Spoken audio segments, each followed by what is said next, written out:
Hello students, welcome to Akshrendra classes. आज हमारा topic pronoun है। मोस्टली लोग कहते हैं कि प्रोनाउन तैयार नहीं रहते, कितने टाइप के होते हैं, कैसे याद रखा जा सकता है। बट आज के बाद जब आप इस वीडियो को देख लेंगे उसके बाद आपको प्रोनाउन कभी भूलेंगे नहीं, आप कभी भूल नहीं पाएंगे, ऐसे ही लर्न हो जाएंगे और कोई टफेस्ट नहीं होगी। आराम से सिंपल से सीखिएगा और एवरीथिंग हो जाएगा क्लियर।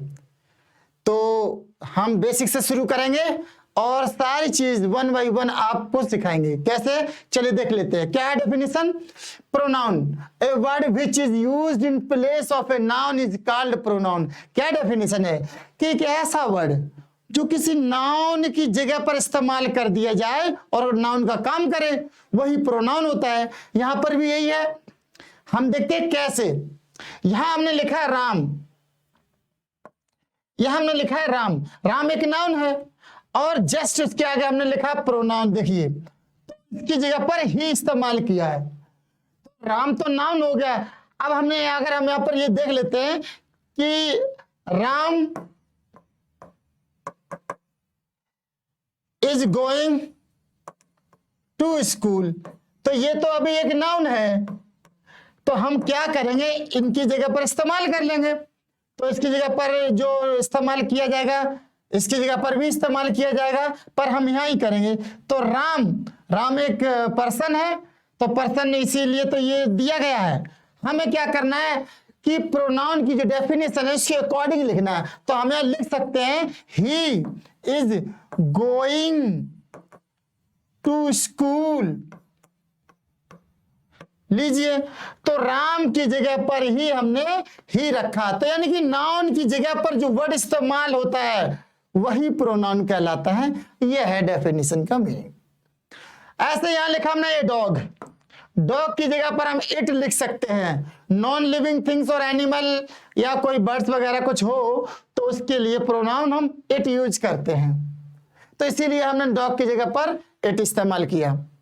तो ये एक डेफिनेशन है। यहां से हमारा एक बेसिक पॉइंट समझ में आता है कि नाउन की जगह पर जो वर्ड इस्तेमाल होता है वही प्रोनाउन कहलाता है। इतना लर्न कर लीजिए और इतना ही याद हो जाना चाहिए। इसके बाद हम चलते हैं काइंड, कितने टाइप का होता है वो आपको बताते हैं। तो देखिए ये है वो सारे काइंड्स लिख रखे हैं। समझ में तो आएगा जब हम बताएंगे, ऐसी बात नहीं है कि टफ लग रहा होगा। तो सबसे पहले हम लिखते हैं, इनके नंबर देते जाएंगे 1। पहले हमने क्या लिखा, इनडेफिनेट नाउन। इनडेफिनेट नाउन, ऐसे नाउन जो डेफिनेट ना हो, डेफिनेट ना हो, जिनके बारे में श्योर ना बता सकें, ऐसे प्रोनाउन होंगे। जैसे कि समवन, यहां लिखा है हमने, देखिए समवन, एनीबॉडी, ये क्या है, समवन है, एनीबॉडी है, ये सब इनडेफिनेट प्रोनाउन है। डेफिनेट माने निश्चित और इनडेफिनेट माने अनिश्चित।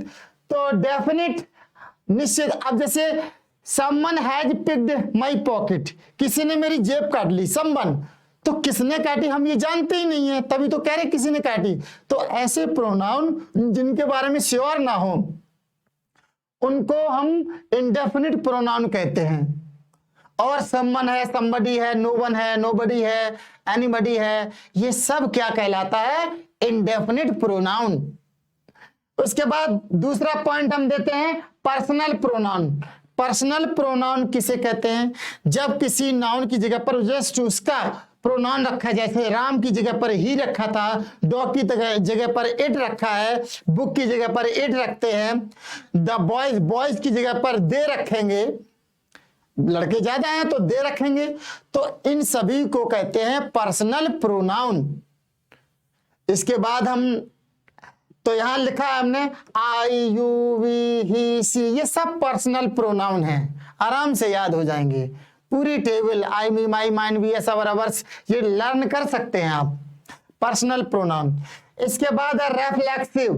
रेफ्लेक्सिव और एम्फैटिक दोनों ही, रेफ्लेक्सिव और एम्फैटिक दोनों ही एक ही जैसे लिखे होते हैं, बट क्या होता है उनका जो सेल्फ वाला कैटेगरी होती है वो कहीं पर यूज करते हैं तो अंतर पैदा करता है, तब पता चलता है वो रेफ्लेक्सिव है।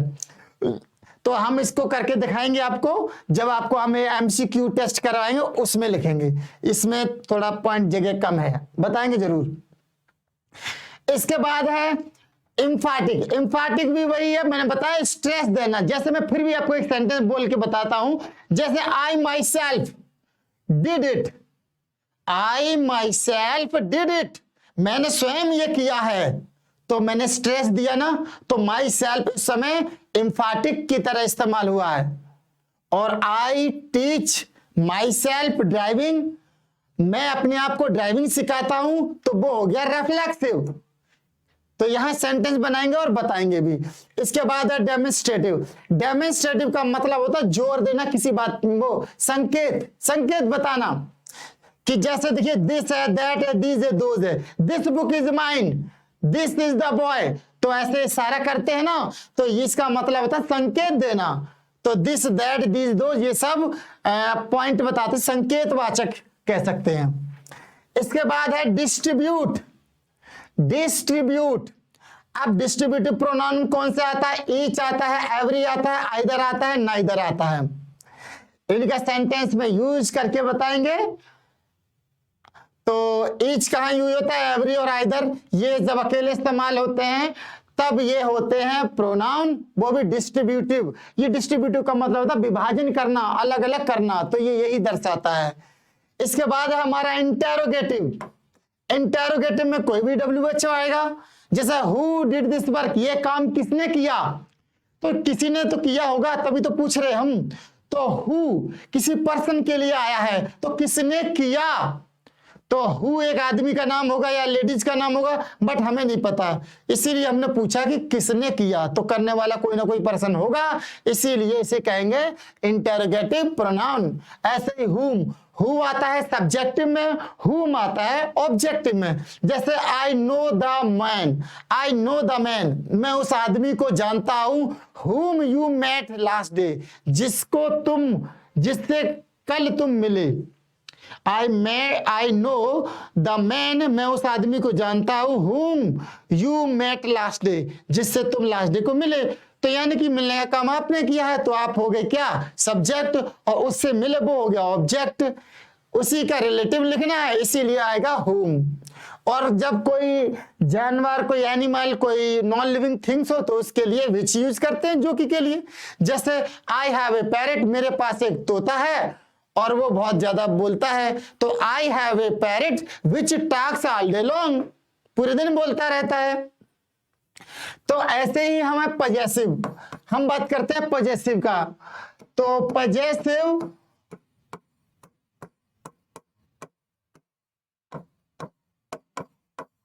पजेसिव का मतलब होता है रखना, पजेस करना। यहां लिखा है माइन, योर्स, हर्स, ये सब क्या है? This book is mine, this book is mine, ये पुस्तक मेरी है, तो ये माइन ये प्रोनाउन है, योर्स, योर्स है, हर्स है, ये सारे प्रोनाउन। कौन से प्रोनाउन? पजेसिव प्रोनाउन यूज बताएंगे। और लास्ट है आपका रेसिप्रोकल, जिसमें दो तरह के पॉइंट आते हैं, एक ईच अदर, दूसरा होता है वन अनदर। ईच अदर का मतलब होता है, ईच अदर का मतलब होता है एक दूसरे, और वन अनदर का भी मतलब होता है एक दूसरे। तो ईच अदर में, ईच अदर का मतलब इसका इस्तेमाल करते हैं दो लोगों के लिए, जैसे they are made for each other, या फिर Ram and Sita are made for each other. तो जब दो लोगों की बात की जाए तो आप समझ जाना उनके बीच के लिए एक दूसरे की अंग्रेजी ईच अदर आती है। और जब दो से ज्यादा हो जाएं तो हम कह सकते हैं कि राम, श्याम और Mohan, Ram, Shyam and Mohan fight to one another. क्योंकि जब दो से ज्यादा लोग हो जाएं तो उस समय हम ईच अदर इस्तेमाल नहीं करते, बल्कि वन अनदर इस्तेमाल करते हैं। तो ये पॉइंट याद रखना। अब हमने आपको ये 10 पार्ट्स हैं, यानी कि प्रोनाउन को 10 पार्ट में डिवाइड किया जाता है, ये मैंने आपको बता दिया है। फिर भी आपकी कोई क्वेरी है तो आप कमेंट कर देना। तो अब हम आपको डायरेक्ट MCQ पर लेकर चलते हैं कि कैसे प्रोनाउन को में एरर्स तलाशी जाती है। तो बिना देरी किए हम चलते हैं। तो ये है आपका पहला क्वेश्चन, क्या कहना चाहता है देखेंगे। unless two or more, unless unless to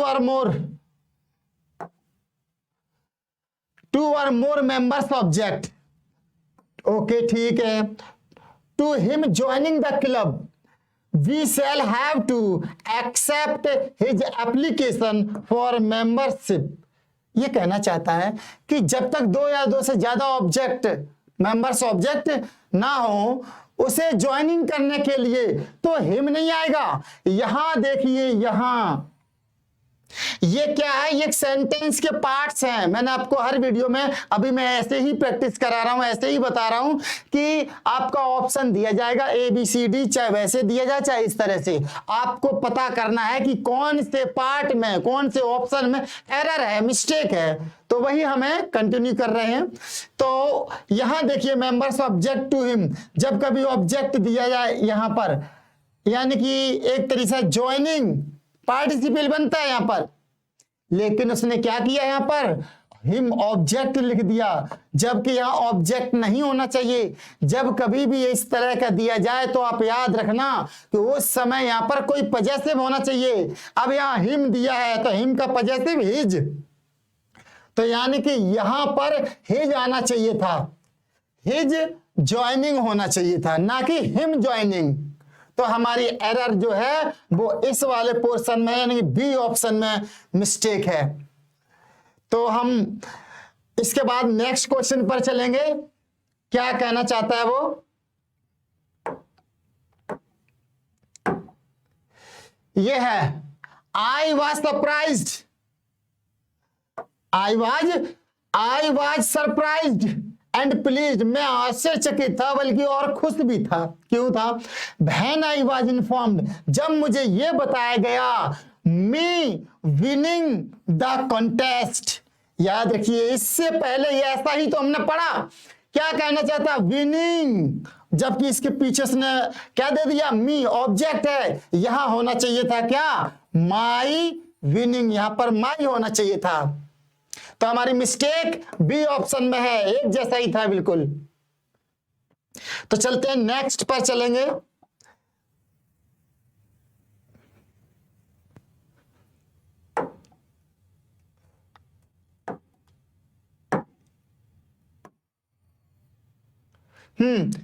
तो ये थर्ड क्वेश्चन है हमारा, क्या, अवर डॉग में लुक फायर्स, हमारा कुत्ता जो है कैसा है, में लुक फायर, ज्यादा भयानक दिखता है, दैट वुडंट हर्ट फ्लाई, लेकिन एक मक्खी भी नहीं मार सकता। पर दैट क्यों आया समझ में ये नहीं आ रहा, जबकि हमें पता है कि नॉन लिविंग थिंग्स या फिर कोई एनिमल या बर्ड हो उसके लिए हम इट इस्तेमाल करते हैं। तो यानी कि यहां पर होना चाहिए था इट। तो हमारा मिस्टेक जो एरर है वो सी में है, इस सी में मिस्टेक है। तो अब हम नेक्स्ट पर फोर्थ क्वेश्चन में चलेंगे। क्या कहना चाह रहा है वो देख लेंगे।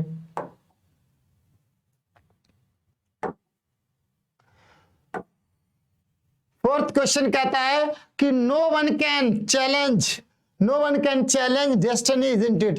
देखिए, डेस्टिनी को कोई भी चैलेंज नहीं कर सकता, ये कहना चाहता है, पर इसमें इजंट इट की कोई बात ही नहीं। ये तो एक प्रोवर्ब की तरह है कि हम ऐसा कह सकते हैं। यहां देखना, कैन कह रहा और यहां इजंट यूज कर रहा है, तो ये मिस्टेक है। यहां होना चाहिए था कैन दे, यानी क्या कोई भी कर सकता है डेस्टिनी को चैलेंज, कोई नहीं कर सकता। तो इसका जवाब जो होना चाहिए वो कैन में ही होना चाहिए। कंट्राडिक्ट फॉर्म में भी उसी वही वर्ब होनी चाहिए, बट इसने इज यूज किया है, वो जो कि रॉन्ग है। तो ऐसे नेक्स्ट पर चलते हैं। अगला क्वेश्चन क्या है,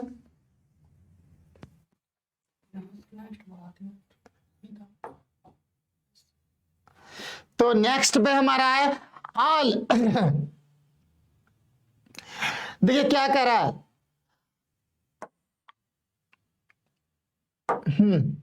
ऑल द डाउट्स, सारे doubts are cleared between you and I. हमेशा याद रखेंगे, बिटवीन के बाद ऑलवेज ऑब्जेक्ट यूज होना चाहिए, ऑब्जेक्ट, ना कि कोई सब्जेक्ट। यहां देखिए, यू तो ऑब्जेक्ट है, पर आई क्या है, आई तो सब्जेक्ट है, तो यहां पर होना चाहिए था मी, जो कि हमारा है। तो एरर हमारी सी पोर्शन में है, हम इसी को ही करेक्ट करेंगे। और इसके बाद नेक्स्ट अगले क्वेश्चन पर चलेंगे जिसमें हमारा होगा हाँ 6 क्या कहता है, the front page story was about a school girl that had hurt herself while saving a child in an accident. क्या कहना चाहता है कि द फ्रंट पेज, जो पहला सामने वाला पेज है कैसा, एक अबाउट ए गर्ल, एक गर्ल के बारे में है। अच्छा ठीक है, दैट हैड हर्ट सेल्फ, जिसने अपने आप को हर्ट कर लिया, while saving a child accident, यानी कि एक एक्सीडेंट में उसने एक बच्ची को बचाया, उस बचाते टाइम पर उसको भी चोट आ गई। बट वो तो लड़की है ना, लड़की के लिए तो हम सी इस्तेमाल करते, बट इन्होंने क्या किया, दैट इस्तेमाल किया है, तो ये रॉन्ग हो गया। तो हम क्या करेंगे, तो हमें यहां पर सी लिखना चाहिए था, सी केवल। तो ये ऑप्शन आपका बी सही है, ना कि और कोई, तो यहां पर मिस्टेक है। इसके बाद है हमारा नेक्स्ट, हाँ, the last thing that the found mother gave her only son was his blessing नूर।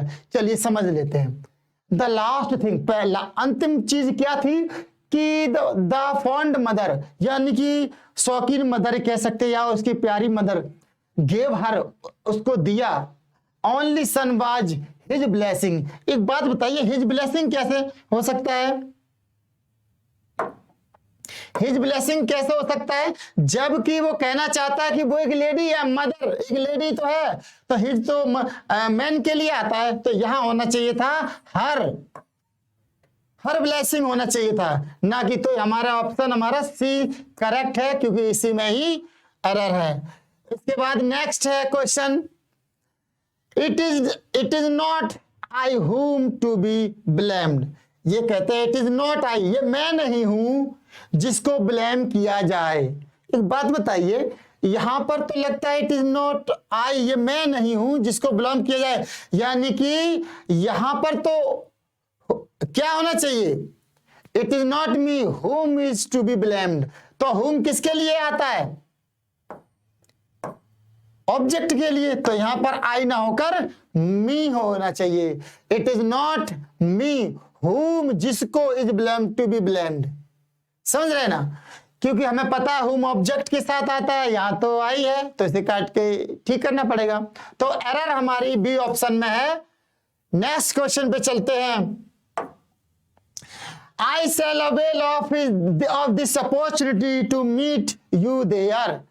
मैं, यानी कि I shall avail of this, मैं इस जो आपको टू मीट यू देयर, आपसे मिलकर ये चांस मिला है, मैं इसका पूरा फायदा उठाऊंगा।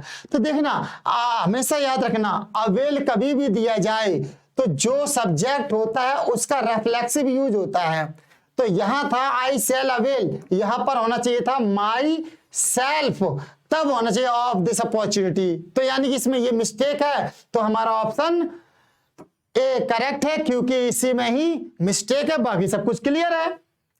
तो नेक्स्ट ऑप्शन में चलते हैं, अगला question, put you in my position, यानी कि तुम अपनी मेरी जगह अपने आप को रख के देखो, एंड यू विल रियलाइज, तब तुम्हें ये रियलाइज होगा, the problems faced in my profession, कि मेरी प्रोफेशन में मैंने कितनी समस्या फेस की।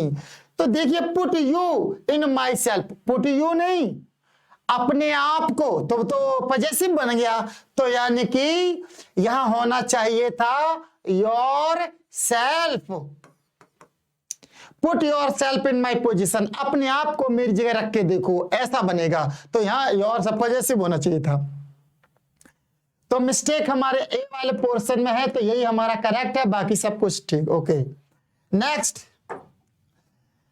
Each of the two boys, दो लड़कों में प्रत्येक, हैज टू अंडरस्टैंड, समझना चाहिए, समझना है, देयर रेस्पॉन्सिबिलिटी। एक बात बताइए, ईच का मतलब होता है प्रत्येक, तो एक बात बताइए, जब प्रत्येक कह रहा तो एक ही, हर व्यक्ति की एक ही बात कह रहा है ना, तो हम क्यों फिर ऐसा करें, ईच के साथ तो देयर नहीं आता है, इसके साथ तो हिज आता है, तो देयर रॉन्ग हुआ। फिर जब देयर रॉन्ग है तो इट मीन्स हमें ये कहना चाहिए कि सी ऑप्शन हमारा करेक्ट है, क्योंकि मिस्टेक इसी में है, एरर इसी में है। नेक्स्ट पे चलते हैं। हेयर इज द मैन हुम I think committed the crime. यहाँ एक आदमी है, मैं समझता हूं जिसने क्राइम किया है। तो एक आदमी है, ये हो गया हुम नहीं आना चाहिए क्योंकि ये सब्जेक्टिव हुआ, तो यहां आना चाहिए था हु। तो मिस एरर बी में निकला है, एरर बी में निकला। जब एक में एरर आ जाए तो बाकी सब छोड़ ही देंगे। तो नेक्स्ट पर हमारा है He took his younger sister with himself। वह अपने साथ अपनी बहन को ले गया। तो himself की कोई जरूरत नहीं है, अपने साथ ले गया तो ऑब्जेक्ट आता है, ना कि सेल्फ वाला के। तो ये रॉन्ग हो गया, यहां पर केवल हिम आना चाहिए था। तो आपका सी ऑप्शन करेक्ट है क्योंकि इसी में एरर है। इसके बाद हम नेक्स्ट पर चलते हैं, क्वेश्चन नंबर 14। अब 14 में क्या है? द कंपनी इज इन डेब्ट, कंपनी डेब्ट में है यानी कि कर्ज में है। And has been unable to pay, और अनएबल टू पे यानी कि वो नहीं पे कर सकती है salary their employees salaries for the past 8 years, और पिछले 8 साल से कंपनी को सैलरी नहीं दे रही। क्या मीन हुआ इसका? तो एक बात बताओ, कंपनी की बात चल रही है तो कंपनी के लिए देयर थोड़ी ना आएगा, कंपनी तो एक ऐसा नॉन लिविंग में आ गया। तो यहां पर क्या होना चाहिए? इट्स एम्प्लॉय यहां होना चाहिए कंपनी के लिए, ना कि देयर आना चाहिए। कोई पर्सन थोड़ी ना है, कंपनी एक नॉन लिविंग में आ गया, तो यहां पर इट्स होना चाहिए। नेक्स्ट पर बात करते हैं। You can not change people but you can definitely change on.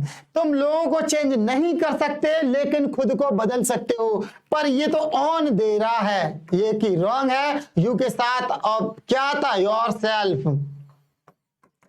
अपने आप को बदल सकते हो पर किसी और को नहीं।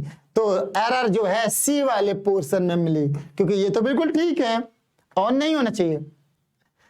नेक्स्ट क्वेश्चन है, He talked on the phone for hours together। वह घंटों फोन पे बातें करता है, ठीक है। Who really irritated his parents a lot, जिससे उसके पेरेंट्स बहुत ज्यादा इरिटेट होते हैं।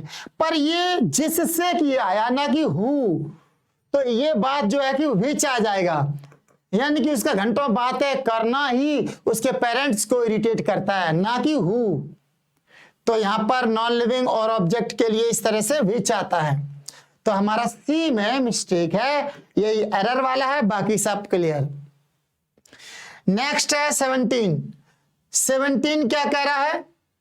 Many a soldier has met their death in the field. हमेशा याद रखना कि मैनी होता है एक, और एक होता है मैनी ए। तो ये आता है सिंगुलर में, और ये आता है प्लूरल में। तो प्लूरल में आता है, तो याद रखेंगे हमें क्या करना है कि ये तो सिंगुलर है यहां पर, ये ठीक है। पर यहां पर ये कहता है देयर, जब एक ही पर्सन की बात हो रही है, एक ही सोल्जर की, तो देयर ना आकर हे जाना चाहिए। तो मिस्टेक हमारी इसमें है बी ऑप्शन में। नेक्स्ट है every soldier had and every sailor. देखिए हर सोल्जर और हर sailor was in their place, यानी कि अपने प्लेस पे थे। तो एक एक की बात कर रहा है, तो हिज होना चाहिए, ना कि देयर, जोड़ नहीं रहा उनको। तो ये आपका सी ऑप्शन क्लियर है, इसी में ही मिस्टेक है, यही हमारा एरर है। ये 18 है। 19 क्वेश्चन नंबर 19 क्या कहता है? Each of the two boys has their own book. No error. Each of the two boys, प्रत्येक लड़का, दे आर, देखिए यहां पर भी मिस्टेक, दे आर नहीं आना चाहिए। हिज जब भी आएगा तो हमेशा आपको हिज या हर इस्तेमाल करना होगा, मोस्टली हिज। तो यहां पर दे आर नहीं आना चाहिए, एक ही व्यक्ति की बात हो रही है। तो एरर हमारा बी में है। अब लास्ट क्वेश्चन है 20। इसमें देखिए क्या, who is your brother in the crowd. भीड़ में तुम्हारा भाई कौन सा है, कौन है, मतलब सेलेक्टिव कह रहा। और जब सेलेक्टिव क्वेश्चन होता है तो आप याद रखेंगे उस समय विच यूज करते हैं, जैसे which book do you like most, ना कि हु। तो यहां पर विच होना चाहिए, ना कि हु। तो हमारा एरर ए में है, बाकी क्लियर। तो फ्रेंड्स ये थे 20 क्वेश्चन पर प्रैक्टिस। हम तो आपने यहां पर डेफिनेशन सीखा और उसके कितने पार्ट होते हैं उनके बारे में नॉलेज ली, और उसके बाद 20 क्वेश्चंस पर एमसीक्यू भी सॉल्व किए। आई होप कि ये आपको बहुत अच्छा लगा होगा, और अच्छा लगा है तो लाइक, शेयर और सब्सक्राइब हमारे चैनल को जरूर कीजिए, ताकि आपको नई वीडियो के लिए मुझे मोटिवेशन मिले और आपके लिए अच्छे और अच्छा ऐसे करके आपके लिए प्रेजेंट कर सकूं। Okay, thank you.